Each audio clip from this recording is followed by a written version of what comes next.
ও মা, এ কি দেখছি! এই সাত সকালে আবার সেই পাতলা ডাল আর বাসি ভাজি! বড় আপা, আপনার বাপের বাড়িতে অভাব ছিল বলে কি আমাদের পেটেও চড়া দেবেন? আসলাম কত টাকা পাঠায় প্রতি মাসে, সেই টাকা কি আপনি আপনার পঙ্গু স্বামী আর বাপের বাড়ির লোকেদের জন্য পাচার করছেন? রিনা, মুখ সামলে কথা বলো। এ বাড়িতে অভাব নেই, কিন্তু অপচয় করাও ভালো না। আর তোমার ভাসুর অসুস্থ বলে তাকে একটু নরম খাবার দিতে হয়। তুমি যদি রাজকীয় খাবার চাও, তবে নিজে রান্নাঘরে গিয়ে রাঁধো না কেন? আমিই রাঁধব? আমার বাপের বাড়ির চাকরানিও আপনার চেয়ে ভালো কাপড় পরে, আর আমি আসবো আপনার উচ্ছিষ্ট পরিষ্কার করতে? মা, দেখেন আপনার বড় বউয়ের তেজ!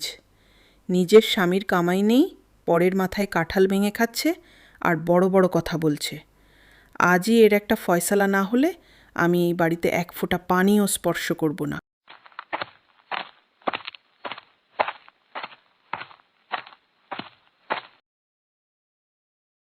মা, আপনি কি অন্ধ?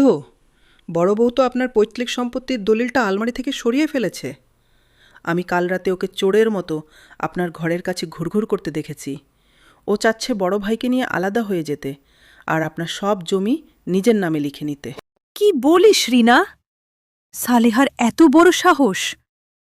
ও তো আমার হাড় পর্যন্ত জ্বালিয়ে পুড়িয়ে খাক করছে। আমি থাকতে এই বাড়ির একটা পাতাও সরবে না। ডাক ওকে, আজই আমি একে ত্যায্য করব।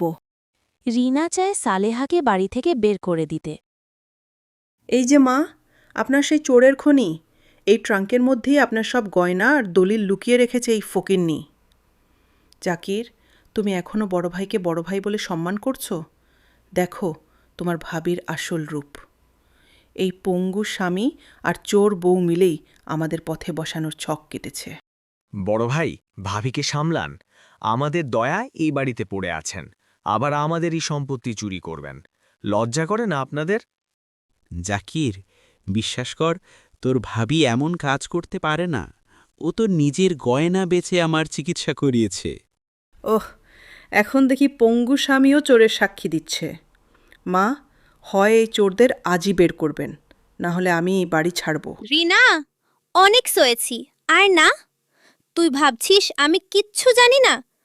তুই যে গত 3 মাস ধরে মায়ের ওষুধের বদলে ঘুমের ওষুধ খাওয়াচ্ছিস, যাতে উনি মরলে সব সম্পত্তি তুই দখল করতে পারিস।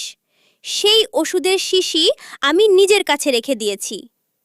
আর জাকির ভাই, আপনার বউ যে আপনার অগোচরে তার আগের বয়ফ্রেন্ডের কাছে এই বাড়ির টাকা পাচার করছে, তার প্রমাণ এই যে আপনার নিজের রেকর্ড করা ফোন কল।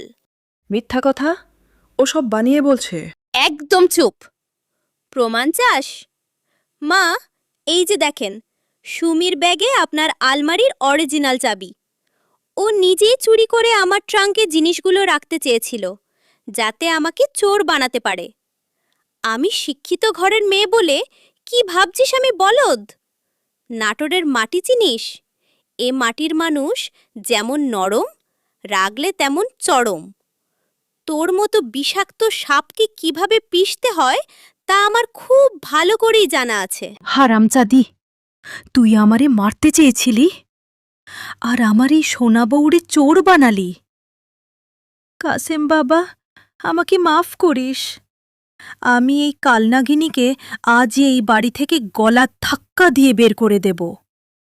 জাকির, এই মুহূর্তে একে ওর বাপের বাড়ি পাঠিয়ে দে।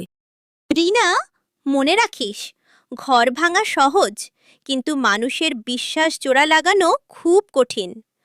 তোর মতো নিচু মনের মেয়ের জায়গা এ বাড়িতে আর কোনোদিন হবে না।